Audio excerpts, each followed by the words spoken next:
Hi there, Arsico here. Today I'm super excited to share this with you guys. I finally got the Axial SCX10.2 Jeep Cherokee kit. So in this video, I'm going to share why I picked out this kit specifically. They also make this in the ready to run, but the kit has a couple upgrades that I would definitely recommend considering if you are looking into an Axial SCX10.2. I'm also going to share my plan for the build. I've been eyeing some electronics for this. I also already have some upgrades and I'll share those with you guys. And then we're going to start the build, so stay tuned.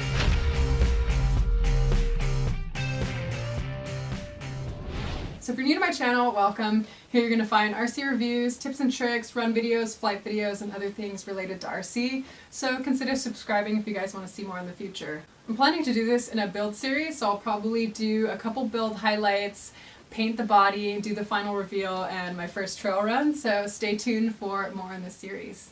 I did want to mention too that I did spend my own money on this because I really wanted it. I've been eyeing this kit for a long time now. I'm excited to add an axial rig to my fleets and see some of the differences. I already have a TRX4, I have a Barrage Gen 2, and this is going to be my third crawler. And I've actually only really done 2 kit builds before. The first one was my original Team Associated B3 buggy way back when, and then more recently I did the Barrage Gen 2 build. If you're new to kit builds, I think this is going to be a really great kit for you to consider. There's not a ton of technical assembly components, so a few of the upgrades that the kit has over the ready to run. It has nicer links, it also has aluminum shock bodies. I think the ready to run has plastic shock bodies. It also has an upgraded transmission, so it has all metal gears and also a new transfer case. So this is high speed, low speed compatible 2-speed transmission. You have to get some extra parts for that and a shift servo. I'll put a link to some of those below in the description box. The kit also comes with some cool accessories like a roof rack and I think door handles and other things.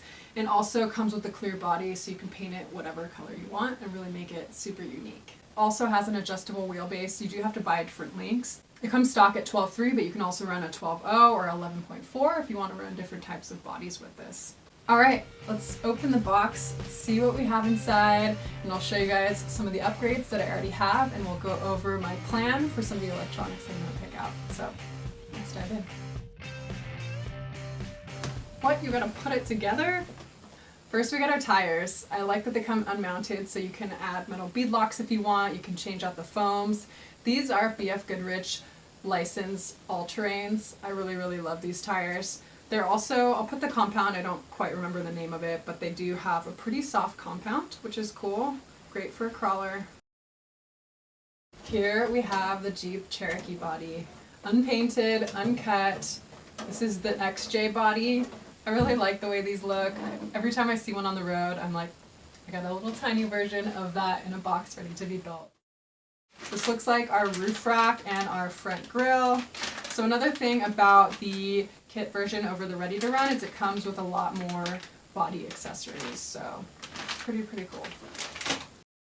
Got some more parts and some more parts. It looks like our pinion gears. Here comes our shocks.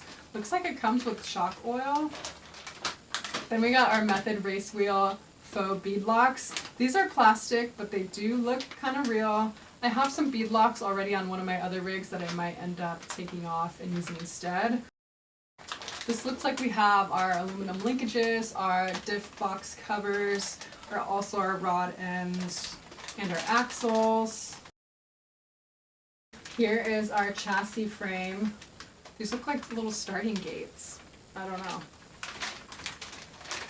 And then we have our decals. Of course, we have our instructions packet. If you look online on Axial's website as well, they have a blog that has a step-by-step build series, and it tells you what you need for each step of the way. So I'm probably going to have that up as I'm building this and make sure that I'm doing everything properly.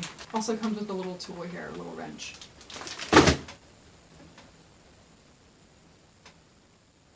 Overwhelmed.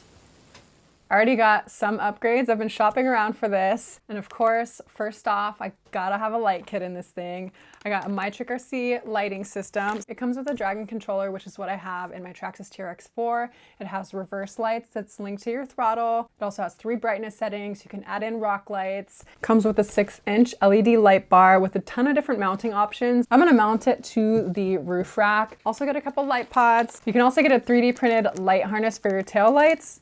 So this is gonna, instead of just being the sticker decal, this will be a lot more realistic and scale looking. Another great thing, I just got the DX5 Rugged, and it's a 5-channel transmitter. You can link this directly to the lighting system, control the brightness remotely with the click of a switch, turn it on or off, which is awesome. Stay tuned, I'll do a full video on the install and setup. Thanks to MyTrick RC, these guys are super awesome.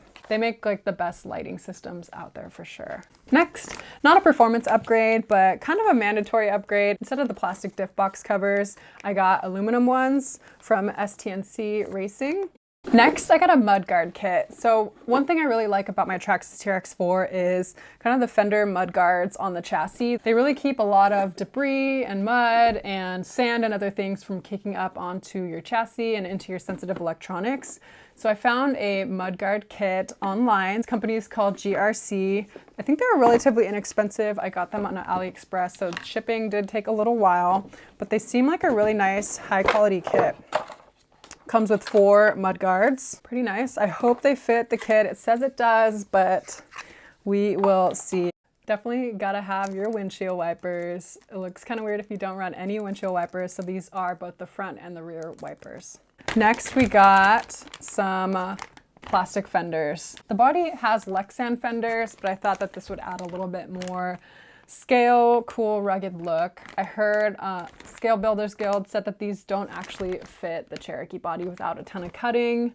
So I might have to forego these and just use the ones that are already on the body, but we shall see. And then lastly, I got an interior kit. I haven't done this on any of my rigs yet. Alrighty, enough talking, let's finally get to the build. So I started with the manual and I read it cover to cover just so I can plan for what's coming up, and I also pulled up Axial Racing's blog series for the Jeep Cherokee kit build. And when you're working on a segment, you want to count out and line up all the components that you need for that segment of the build, so you know you're not going to run out of screws, and if you do, then you know you need to go back and check what you did wrong. When you're assembling the axles, you're going to want to make sure that you generously grease the gears that go inside them. They do provide this like green goopy grease in a little white tube, and that should be enough to last you the complete build. When you're working with the parts trees, one tip that I would suggest is to cut off the little nubs. So when you break off a part, use a hobby knife and cut off and clean up the parts before you assemble them onto whatever component you're working on. The instructions also say to grease the knuckles, and instead of grease, I use this dry lubricant. It's this graphite dry lube, and it doesn't attract as many dust particles and all that. So I'll put a link, I got it on Amazon, I'll put a link in the description box below. So now we have our axles assembled, all our links assembled, and they look pretty cool. I have the STNC aluminum diff covers, and we're just gonna put those aside for now and move to our shocks. So when you're assembling your shocks, same thing, make sure that you clean up the pistons. Oh hey, look, I was in Model Aviation magazine from AMA Expo West. Super cool, it just came in the mail. So back to the shocks, what I did is I assembled one completely to my liking, and then I went back and assembled the rest. They do provide shock oil, I think it's 30 weight, and so you're gonna fill up the chamber and you're gonna cycle the piston, and then you're just gonna let it sit there and clear out as many of the air bubbles as you can. Awesome, so our shocks are done. Here's the frame rails. These things are super cool. Now we're gonna start assembling the rest of our components to the chassis. I kind of skipped over the transmission build. I got a little bit frustrated. I have to reassemble that multiple times, but anyhow, we got that ready. I think the mudguards are coming along really nicely. These things are super cool. They do only fit the Cherokee body though, so be aware of that. I assembled one side and then you go and assemble the other side. So it's a little bit of finagling to get things to line up and all the screws and the holes to line up on the chassis. So I had to do a little finagling, but it ended up working out.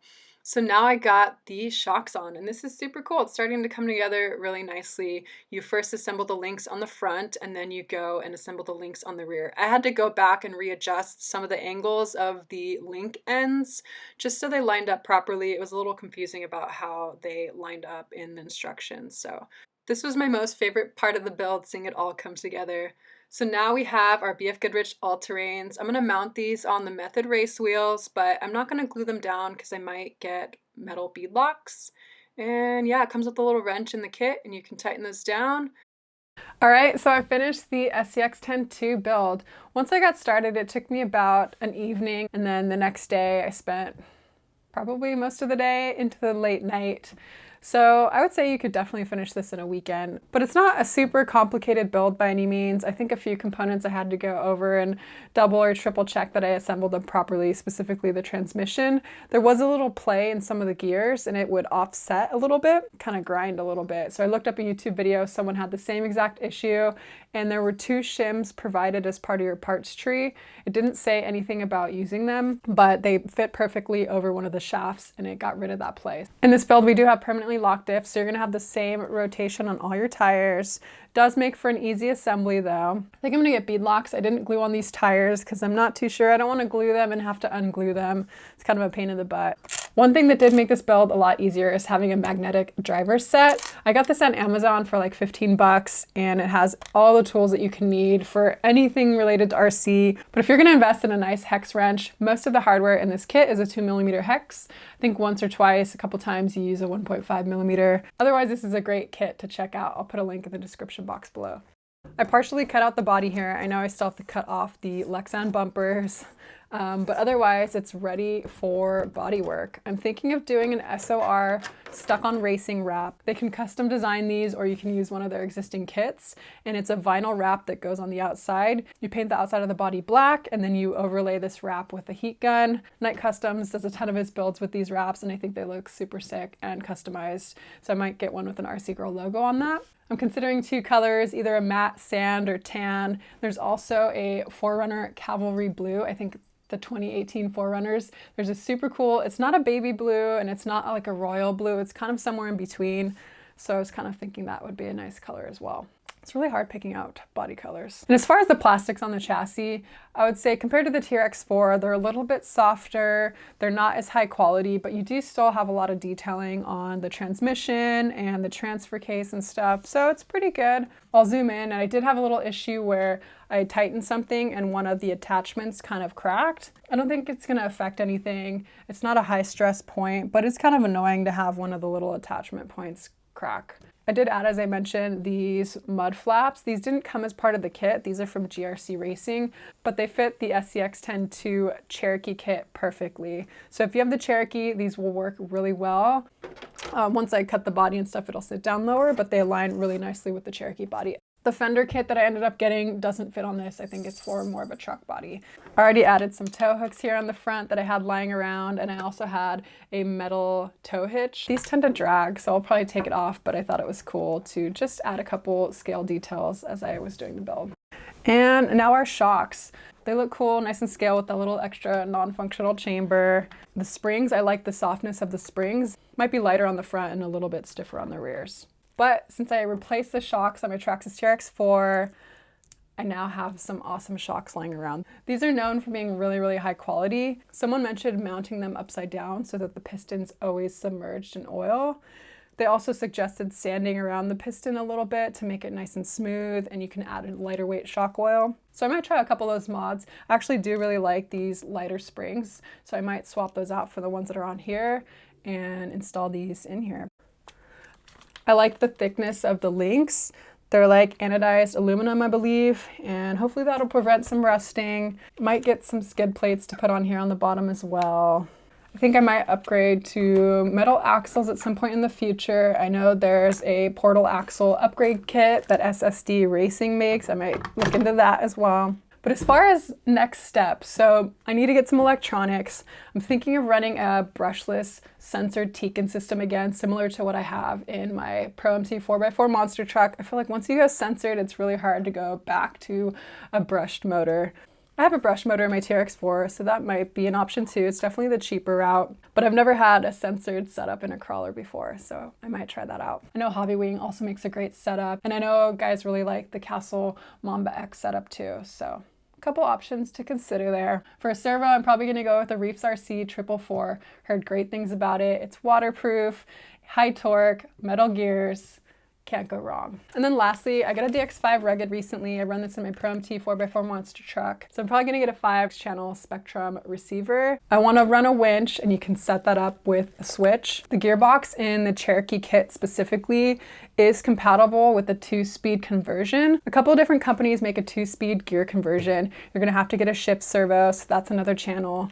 So I think I might consider that in the future. Everyone says if you have a really nice brushless censored setup that you don't need 2 speeds, but I find that it's really, really valuable with my TRX4. It's just nice to be able to have some speed and then gear it down a little bit and do that slow crawling. So I think I'm right on the route to Axialfest 2019. If you guys are gonna be going, shoot me a comment below. I'd love to connect with you guys, and this will be my first Axialfest. I haven't been before. So that's pretty much it for this video. Thanks for tuning in. It was really great to share my Axial SCX10.2 kit build with you guys. I really wanted this kit for a long, long time. Looking forward to keeping you guys up to date on some of the next steps. I'm gonna have another video on the electronics install, the body finishing, and also on the MyTrek RC light kit installation and setup. So stay tuned for more videos in this series. It was fun bringing you guys along. Thanks for tuning in. I'll see you later. But they fit the SX. Oh my gosh. These are, oops.